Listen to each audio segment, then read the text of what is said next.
목포시가 내년도 국비 예산을 역대 최대 규모인 8,900억 원 확보했습니다.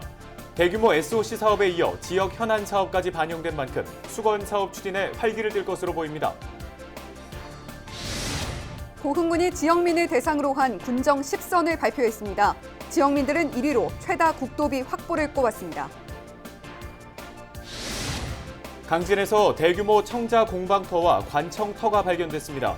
지난해 벽돌가마 원형 발견과 함께 최고급 청자를 만든 기술이 복원될지 주목되고 있습니다. 최근 이용섭 광주시장이 민간공항 이전 보류 입장을 밝히면서 무안 지역 주민들이 발끈하고 나섰습니다. 군 공항 이전 없이 민간공항 이전을 보류한다는 입장에 대해 지역민들은 규탄 성명을 발표했습니다.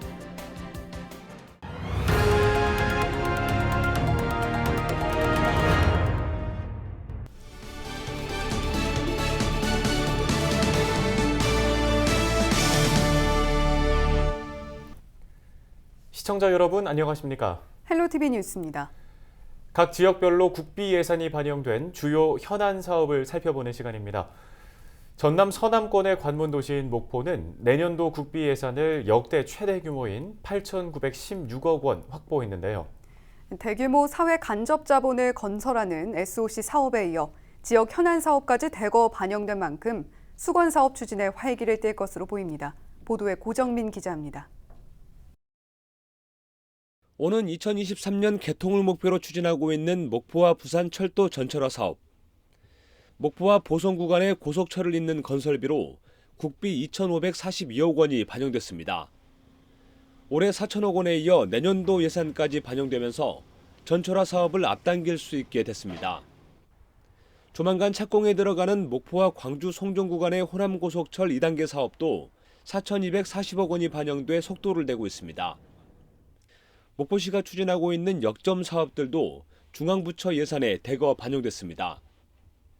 우선 항만 분야부터 살펴보면 신항 배후단지 조성과 여객부두 추가 확충 같은 항만 기능을 강화하는 사업이 탄력을 받을 전망입니다. 지지부진했던 해경 서부정비창 구축비도 반영돼 조선 수리 분야에 활력을 불어넣을 전망입니다. 미래 먹거리 분야에선 전기 차도선 개발, 주민 정주 여건 분야의 용해지구 문화시설 건립, 근대 건축자산 원형 회복에 필요한 예산도 포함됐습니다.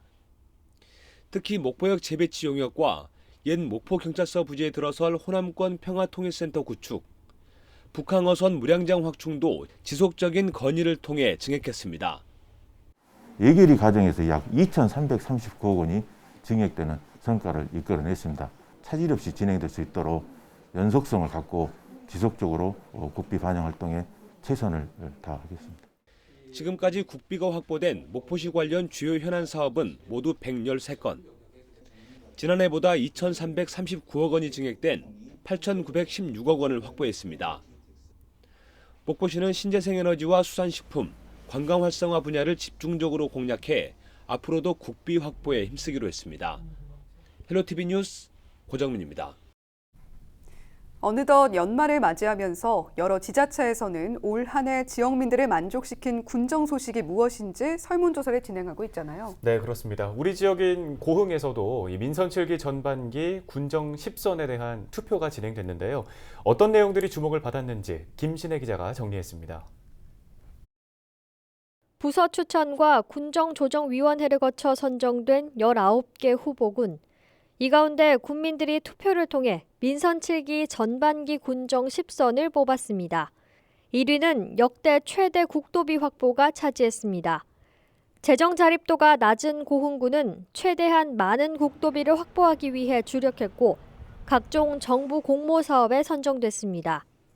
그 결과 2018년 6,200여억 원에서 지난해에는 8천억 원이 넘는 예산을 확보했습니다. 역대 최대 규모로 국민들에게 지역 발전의 희망을 불어넣었습니다. 농업 관련 사업들도 높은 순위를 차지했습니다. 2위에는 스마트팜 혁신밸리 유치가, 5위에는 귀농귀촌 인구 유치가 꼽혔습니다. 임대형 스마트팜, 실증단지, 관련 기업 등이 들어설 혁신밸리의 2위 선정은 스마트 농업의 실리콘밸리를 꿈꾸는 고흥과 지역 농민들의 기대가 담긴 것으로 보입니다. 한개 면 규모의 귀농귀촌 인구 유치의 5위 선정은 고흥군이 30년 뒤 소멸 1위 지역인 만큼 지역민들이 인구 유입을 긍정적으로 바라보고 있는 것으로 풀이됩니다. 노인 건강 관련 사업도 선호도가 높았습니다. 치매 안심 요양병원 신축과 치매 안심센터 운영이 각각 3위와 7위를 차지했고 노인 건강복지타운 조성이 6위에 올랐습니다. 군민 10명 가운데 4명이 65세 이상일 정도로 주요 연령층이 노인이다 보니 관련 사업에 만족도가 높은 것으로 나타났습니다. 이외에도 녹동 제주간 여객선 유치가 4위에 올랐고 주민들의 수건 사업인 도로 개통과 유자 석류 축제, 찾아가는 군민 사랑반 추진이 10위 안에 들었습니다. 이번 설문조사는 고흥군이 지난달 23일부터 2주 동안 군민 4,800여 명의 투표로 나온 결과입니다. 조사를 통해 주민들의 주요 관심도를 확인할 수 있었던 만큼 후반기 군정 방향 설정에도 도움이 될 것으로 고흥군은 기대하고 있습니다. 헬로티비 뉴스 김신혜입니다. 다음 소식입니다. 강진은 전북 부안과 함께 고려시대 청자를 만들었던 곳 가운데 하나인데요. 지난해 발굴조사에서 우리나라 최초로 초벌품을 생산한 벽돌 가마가 확인되면서 눈길을 끌었습니다. 여기에 대규모 관청터와 공방터가 확인되면서 최고급 청자를 만든 역사적 의의가 밝혀질 것으로 보여 주목되고 있습니다. 보도에 박종호 기자입니다. 지난해 강진 고려청자박물관 인근에서 기록으로만 있었던 청자 기와가 발굴됐습니다. 청자 기와에는 대평이라는 한자가 적혀 있는데 고려사의 개성에 있었던 양의정 지붕과 태평정 등의 청자가 사용됐다는 내용이 증명된 겁니다. 역사적으로 도자기로 건축재를 만들어 사용한 나라는 세계적으로 고려가 유일한 것으로 나타났습니다. 이 양의정 이외에도 수도궁 안에 같이 있었던 태평정이라는 정자에도 청자 기와를 이었음을 유물로 증명해 줄 수 있는 청자가 출토가 됐습니다. 최근 국가사적 68호인 강진 고려청자 요지에 대한 4차 발굴 조사 설명회가 열렸습니다. 이번 조사를 통해 청자를 만들었던 곳과 관리했던 장소 등이 대대적으로 발견됐습니다.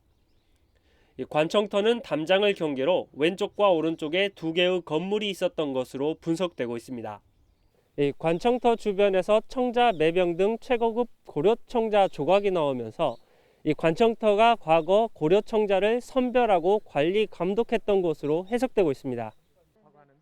또 관청터 남쪽으로는 고려청자를 만들었던 공방이 있었던 것으로 추정됩니다. 물레를 놓았던 곳과 건조장 등이 조사되면서 그동안 밝혀지지 않았던 전성기 고려청자 생산 공정을 규명하는 데 도움이 될 것으로 보입니다. 이 관청터에서 선별했던 그런 도자기들을 버렸던 청자 선별장이 또 확인이 됐고, 또 이러한 고급 청자를 생산했던 그런 공방지들이 또 대규모로 지금 확인이 되고 있습니다. 결국은 청자 생산을 위한 여러 가지 공정의 종합 세트로 지금 확인됐다라는 것이 이번 발굴 조사의 가장 큰 성과로 현재 지금 판단이 되고 있습니다.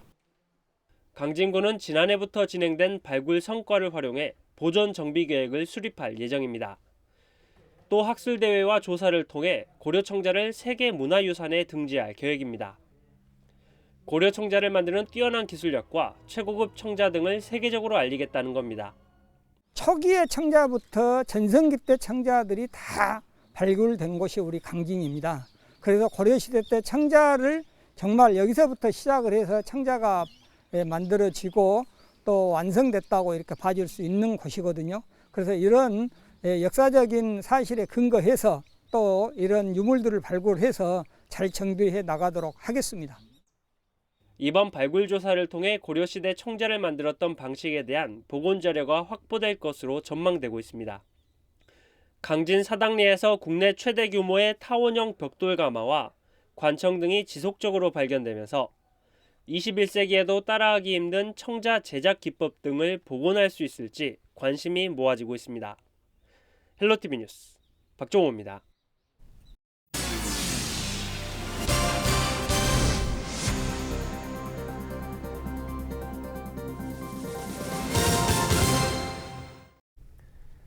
최근 이용섭 광주시장이 광주 민간공항 이전 보류 입장을 밝힌 가운데 무안 지역 주민들이 발끈하고 나섰습니다.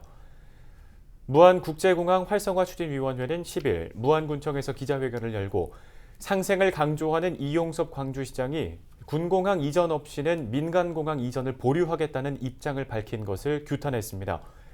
특히 광주공항과 목포공항의 모든 기능을 무안공항으로 통합하는 목적으로 무안공항 개항이 추진됐고 이용섭 시장이 건설교통부 장관으로 재직하던 지난 2007년에도 민간공항을 통합하겠다고 약속했던 사항이라며 이제 와서 보류 입장을 밝힌 것은 광주 시민의 이익만 생각하고 전남도민은 물론 무안군민의 뜻을 저버리는 행위라고 비난했습니다. 또 공항 명칭 변경에 대해서도 광주 시민의 공항 이용이 많아 명칭을 변경해야 한다면 전남도민이 광주시 경제 활성화에 기여한 바가 큰 만큼 전남 광주로 이름을 바꿔야 한다고 꼬집었습니다. 전남도 사회단체 연합회 및 시군 사회단체에서도 민간공항 이전을 약속대로 이행하라는 성명을 발표했듯이 2021년 무안공항 통합을 대비해 발전 전략을 수립하여 추진하고 있다. 상생 발전을 위해 13년 동안 미뤄온 민간공항 통합을 이제는 이행할 때이다. 네, 광주 민간공항의 무안공항 이전과 관련해 이용섭 광주시장이 사자협의체에서 논의하자고 하자 전라남도 의회도 성명서를 발표하고 규탄에 나섰습니다. 전남의회는 10일 성명서를 통해 이용섭 시장이 민선 7기 상생과 화합의 상징이었던 민간공항 이전 약속을 파기하는 어처구니 없는 일을 저질렀다며 이전 약속을 지킬 것을 촉구했습니다. 전라남도 의회는 또 광주시가 시도 상색을 포기한 것이라며 행정통합연구용역비 2억 원도 전액 삭감 조치했습니다.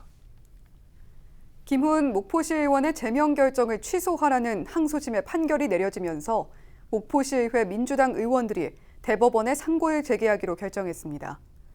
목포시의회는 9일 의원 간담회에서 사회적 물의를 일으킨 김훈 의원에게 책임을 묻고 실추된 목포시의회의 명예를 세우겠다며 대법원 상고 방침을 확정했습니다. 상고 여부를 결정하는 투표에서는 재적 의원 22명 가운데 비민주계열 6명과 이해 관계자 2명 등 8명이 투표에 참여하지 않았고 나머지 의원 14명 가운데 민주당 소속 의원 13명이 모두 찬성한 것으로 알려졌습니다. 김훈 의원은 지난해 8월 12일 목포시의회가 제명을 결정하자 의회를 대상으로 제명 의결 처분 취소 소송을 냈고 1심에서는 기각, 2심에서는 명백한 절차의 하자를 이유로 인용돼 의원직을 회복한 상태입니다.